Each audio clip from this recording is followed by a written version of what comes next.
I'm Jack Cookson from Bulldog Mailing, and I'm going to show you how to audit a Klaviyo account in 2025. So I'm going to go through the video. I'm going to show you the core content pillars that you need to go through to properly audit an email account in 2025.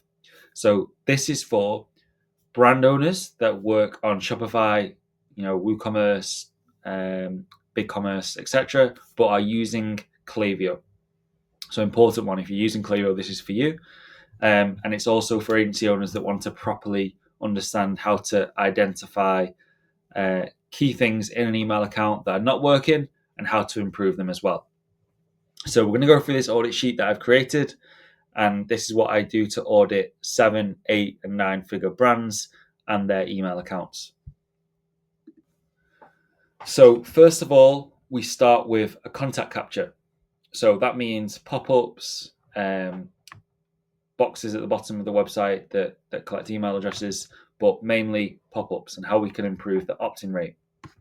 So first of all, we want to ask ourselves, are we collecting any pop-ups? Is there a pop-up on the site? Are we collecting email addresses that go into the welcome series, getting new leads into the email system so we can email them?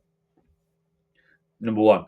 So is there an incentive for sign up? So are we offering a discount? Is it 10% off? Is it free shipping? Is it $10 off? You can play around with this. You can A/B split test. And then are you going to make that creative compelling? Does it look nice? Does it make the customer want to give you their email address? So those two things really matter. How quickly does it appear? So we've worked with over 50 brands on Shopify and Klaviyo at this point, and we found that the best performing opt-in rates come at least 6 seconds. So any earlier than that, and you may be annoying your customers, and no amount of welcome flow revenue will make up for the fact that you've damaged your conversion rate. Are you adding in a teaser after closing the form? So if somebody doesn't opt in when they first see the pop-up and they click exit, in the bottom of the page, maybe in the bottom left, middle, or the right, you'll have get your 10% discount or get your discount here. They can click on that, then the pop-up appears again. Are we collecting any data for future segmentation? So are we asking questions? This is really good for apparel brand owners, supplement brand owners. What's your goal with using your product? Are you looking to lose weight? Are you looking to gain muscle? Are you looking to just live a more healthier and balanced lifestyle? Great questions you can take, and in the future, you'll be able to segment your customer base and send them emails based upon what they have actually opted in to find out. So we do this with one that comes to mind is an apparel brand owner. They have breastfeeding kits, and they also have active and lifestyle. So when we come up to the site, very two different things. We ask the question, are you looking for maternity wear or even for active wear? And wherever they click, they'll go into the welcome series that is appropriate to them. So they're not seeing any content that they don't want to see. Are we collecting SMS? So, a really powerful and valuable data that you're collecting from customers is SMS. So you can send them SMSs in the future. It's like a 99% open rate for SMS. So this makes your brand more valuable. It makes your retention program more valuable and more effective, which is what we want to do, guys. We want to make sure everything's more effective, efficient, and valuable. Is the submit rate in a healthy range? So see a lot of brands here in the 2, 3, 4% range. We want to be aiming for above 8%. How do we do that? We can do a variety of different things. We can split test, but it'll come down to a variety. It'll come down to a couple of things, really. What the offer is. So is it a good offer? And secondly, how have we optimized the page to look? So a lot of brands just offer the discount straight away. Get 10% off. We like to ask the customer whether they would like a discount first, which is kind of like a mini opt-in. So once they've done that mini opt-in, they've clicked yes, it'll be much easier from a psychological point to take their email address and for them to opt in. And then our sign-up forms present in the header and footer. So definitely need to have them. If they've not if they've not clicked on the pop-up and opted in straight away, they might scroll down to the bottom of the page and then opt in. So really important to have that. Okay, so moving on to part 2. So this is automations. So looking at all of your flows that are set up, the cornerstone and the foundations of your email account that make you money on autopilot. So these need to be foundationally set up. They need to be solid, so there's no leaking parts in your email or your e-commerce system. Starting off with probably the most important part of your email series and your email flows is the welcome series.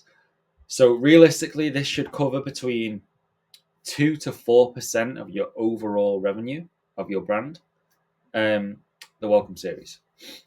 So is there a welcome series active to motivate first purchase? So somebody's come in from a Facebook ad, they've seen your welcome series, they've seen your pop-up, they've opted in, 10% off. They're going to get now into your welcome series. In a nutshell, this is what it is. So is the one there? How quickly does the first message deploy? So we need to send that out immediately. We don't want customers waiting. How many emails are in the flow? So minimum I would say here is 5 emails, depending on the level of the brand. So if it's a 6-figure brand, start off with 5 emails.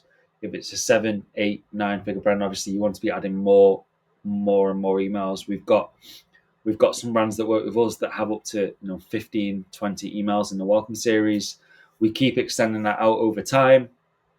If you've got really good performing campaigns that are relevant and you find it makes sense to add them into the welcome series, do it. It's something, if a customer comes into the database, they may never see that email because it's a past campaign, put it into the welcome series. So you need the offer present here that is in your welcome pop-up, guys. That's what it needs to be. So if you're giving 10% off in the pop-up, you need to give that in your welcome series emails as well. So does the series highlight the brand's UVP and the breadth of products? So this means, are you highlighting your best sellers? Are you showcasing your brand? Are you showcasing your brand to your customers? So I see a lot of emails from welcome series, especially from brands welcome series email 1, where it's literally they are sending an email, they're giving the discount code, and that is it. They're not showcasing any reviews, any of the bestsellers. There's no way to go back to the website to click on a product. There's no lifestyle images, and this is really important.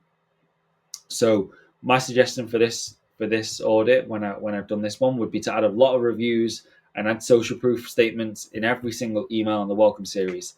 This customer does not know anything about you. They may know your competitors. So what's going to separate you from your competitors? There are not a lot of ways that the customer can visit the site. There's no single products. We have to think about the customer and what's best for them so we can make them buy. We need to include hero images, more CTAs, more clickable and lifestyle images, because customers are more likely to buy if they see other people enjoying the product. Really important. Are key KPIs open clicks conversions in a healthy range? We need to be seeing like an above 50%, above 55% opens on a welcome series email 1, and click rates need to be between 5 and 6% as a minimum.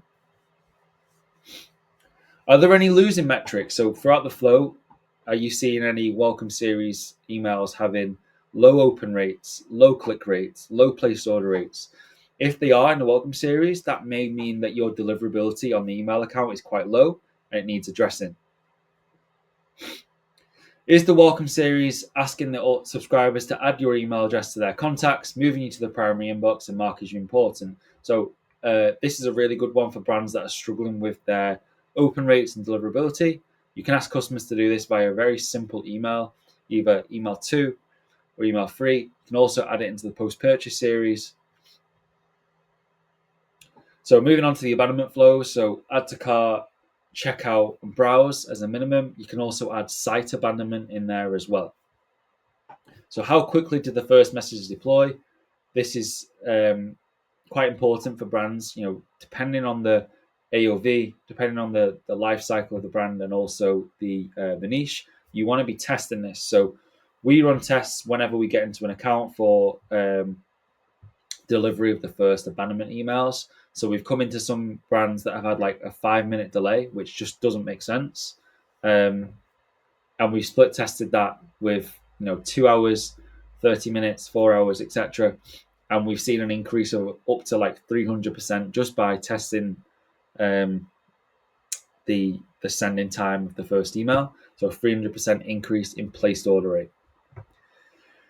Is there A/B split testing of timings? Again, I'll just go on to that point. This is probably one of the biggest levers you can pull in your e-commerce email marketing retention strategy. How many emails are in the flows? So 3 emails per flow. That's a good start for most brands. You want to be starting at least 3 emails. If you're below that, add emails in, add a text-based email in, just add a reminder that the discount's going to expire. So how I would structure it would be email 1, reminder, email 2, addressing any objections they may have, why they may not have bought the product, shipping times, value you're going to get, any benefits they'll get from receiving the product. Email 3, add a discount in, add scarcity in the discount will expire after 24 to 48 hours. And then over time, you can add to that, add a text-based email from the founder that addresses any objections, ask the customer why they didn't buy. So have we got any SMS in the flow? So SMS is a really powerful thing to add into a abandonment flow. So you need to be adding links back to the product or back to the checkout to get the customer to finish their order. I think people are always on the phones. It's a really powerful tool. So are the abandoned items actually displaying in the email? So is the product that the customer was looking to buy in the email? Add that in, make sure they can view the product and go back to the website. Are key KPIs in a healthy range? Again, maybe if they're not, it means that the email account is struggling with deliverability. You need to address that. And do we ask the clients why they didn't buy from us in the last email? So it's a great way to understand your customer needs and get feedback for your product, service, or even your website. If they have troubles checking out, you need to ask them if there's something confusing for them. This will be really great for you in the future to be able to address objections, add them to your FAQs, etc. Add them into your marketing material, add them into your ads. Post-purchase series. So we really need a post-purchase series live.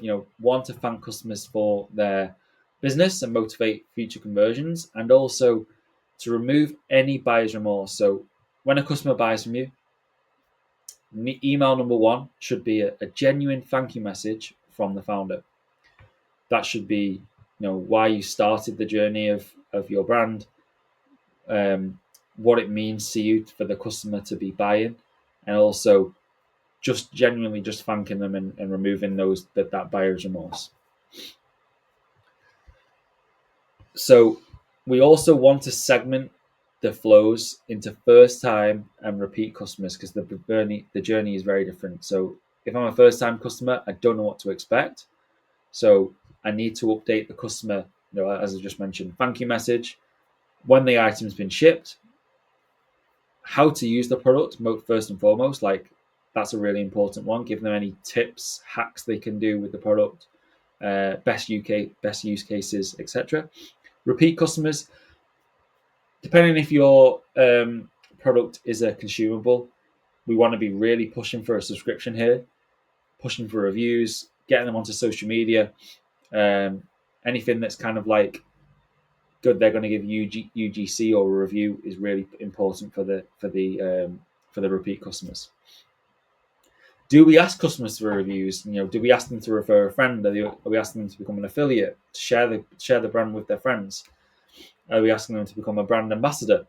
These are ways you can build out the post-purchase series. Do the messages offer content specific to the items purchased, or do they add value to the customer in another way?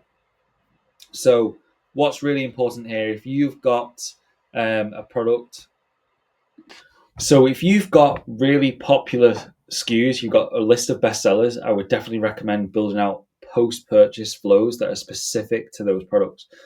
That means you're giving value based upon what the customer's bought. If you've got a lot of SKUs, this may not make sense, or you can just do a few hero SKUs here. This is more advanced things for more 7, 8, and 9-figure brands. But overall, give some value related to what your product can do to the customer's lives. Next to the win-back series, make sure you have a win-back series based upon what you think the life cycle will be of when the customer will have finished your, if you're a supplement brand, like when will they have gone through their pack of supplements that they've bought from you. So let's just say it's probably going to be a 60-day life cycle. You want to be sending out a replenishment flow that isn't a little bit more of a nudge towards a purchase rather than a win back. So win back is where they've probably gone above and beyond that. So let's just say the life cycle is 60 days. We'll start sending out win back campaigns between 75 and 90 days. A replenishment flow would probably come back into the 45-day range. So make sure they stay on top of their regime. So win back series, we're going to offer a discount to get them back. We want to be split testing. The timings here. So depending on the life cycle, again, you'll know this based upon your cohort analysis and when repeat customers come back. We want to have 3 emails minimum in a win back series, and usually an offer is present. So we can start off with a lower amount, and over time we can add more emails into the flow with a higher discount percentage.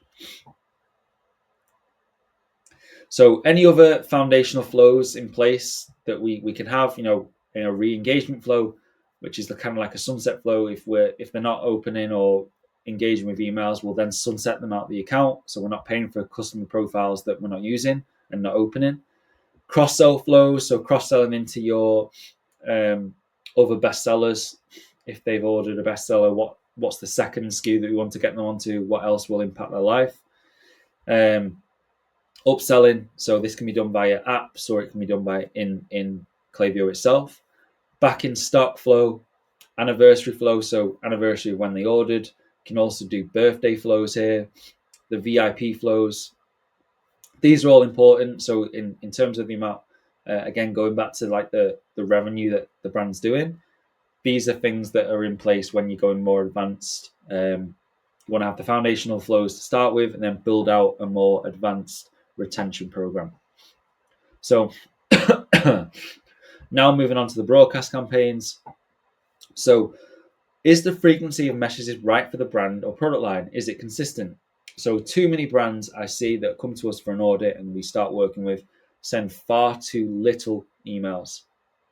So as you can see here, in August, this brand only sent 3 campaigns, which is too low based upon your numbers. Sending more will definitely mean more revenue from email. I always tell brands, simple formula, more emails equals more money. You're forefront of the customer's mindset. You're there in the inbox. You've got to remember, there's so many brands sending emails. If you don't send emails, somebody else will take that customer's money and they won't spend on your brand. Does the marketing calendar offer a good mix of messages, promos, launches, and content? So again, a lot of brands literally just send promo emails. There's no engagement content. There's no educational content. There's no launches. A good way to maximize revenue from your current list of buyers is literally just launching another product. Obviously, that's outside of the email program, but it helps. Email will help generate those customers into another order. Are emails effectively merchandised? So is everything clickable? Are the CTAs? Is there a hierarchy in place of your header, subheading, CTA, body copy, any reviews in place? So again, all of that is really important inside an email, how it looks visually. Are emails shoppable? So again, too many brands literally add an image in and don't even add a link to it. So if you click on that link, if you click on that image, it would just open the image as an attachment kind of thing.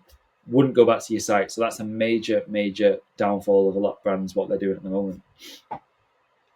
Are CTA buttons throughout? So you need to be adding a CTA above the fold 100% in every email that you send.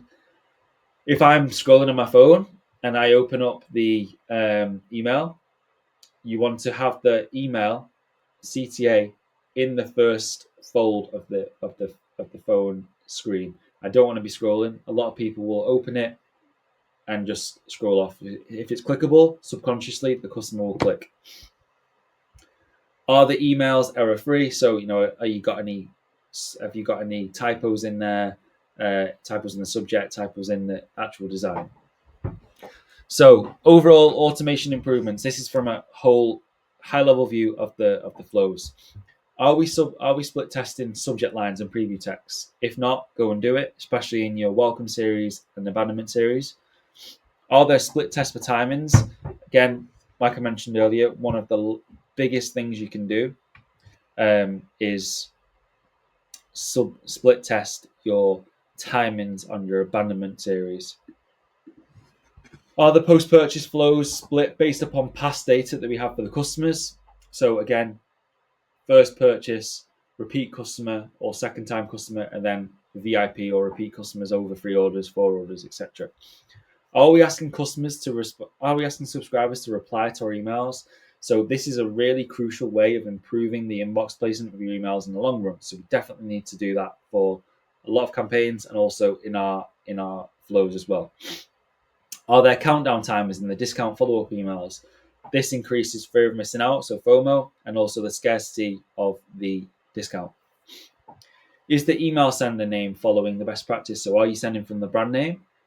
I would also recommend sending from the brand owner itself and adding in, John at Diary Essentials. This will 100% increase your open rates. It'll increase your rapport with the customer. They will definitely trust you a lot more because they'll think that the founder has took the time to type out the email and send it directly one-to-one. So moving on to creative. So do the subject lines and pre-headers entice opens. So are they creative? Are they short enough? The best ones we found are between 2 to 4 words. Is the creative, the design, engaging and on brand? Does it look professional? Does it look like somebody took time to do it? Or does it look, rushed? Doesn't look like your website, doesn't look like the social medias. See this a lot of times. Is there effective hierarchy? CTAs need to be present throughout. And do layouts vary from send to send? So you're not just sending the exact same design. There's mixtures in there of different styles. Is dynamic content being used to power personalization? So are you actually including the first names in there? Are you including what they've purchased in the past in your emails? Do the emails render well on desktop and mobile? Is it optimized for both? A lot of brands will optimize for desktop, whereas 80% of people are opening your emails on mobile. Do they render well in dark mode? And is there a lag in load time? So is the email too large to be sent? Do the images need to be compressed because they're too high in quality? So list health and segmentation. So a lot of brands don't quite understand about list health, how healthy the list is, and segmentation. So finding out your current active contact count is really important. And then is the contact acquisition outpacing churn? So are more people coming into the list that are unsubscribing? So in a nutshell,